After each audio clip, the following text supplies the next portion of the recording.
Alors, bonsoir à tous. Merci d'être présents. Nous sommes ravis de vous accueillir pour cette deuxième conférence du cycle sur le pouvoir d'agir.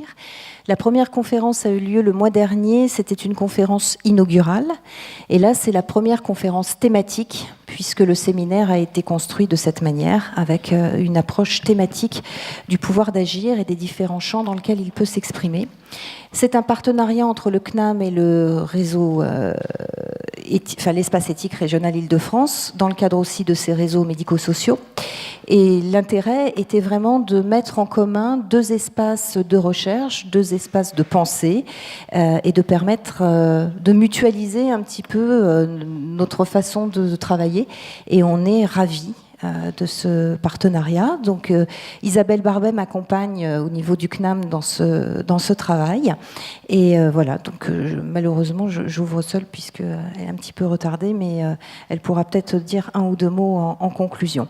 Voilà, donc je vais laisser la parole à ceux qui vont nous accompagner pour cette soirée. Et d'abord à Monsieur Crépin qui nous fait la joie et l'honneur d'animer l'ensemble des séances. Merci. Bonsoir à tous. Donc Hubert Crépin, je suis responsable du pôle santé du CNAM en Occitanie et par ailleurs directeur d'un établissement de soins pour enfants.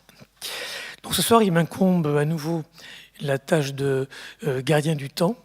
Et donc je vais devoir distribuer la parole, ce qui serait un plaisir, mais également je vais devoir l'interrompre, probablement pour qu'après les différents témoignages, nous puissions avoir des échanges avec vous, avec la salle.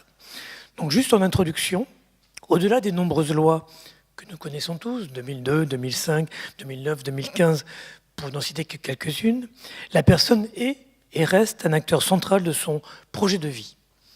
Il incombe aux différents professionnels qui interagissent avec elle de ne pas l'oublier et de favoriser son développement et son épanouissement. Les situations de fragilité, de vulnérabilité, de handicap, de différence, ne doivent pas occulter leur pouvoir d'agir ni de parler. Donc, donnons-leur la parole. En tout premier lieu, j'ai demandé à Jamel de bien vouloir démarrer.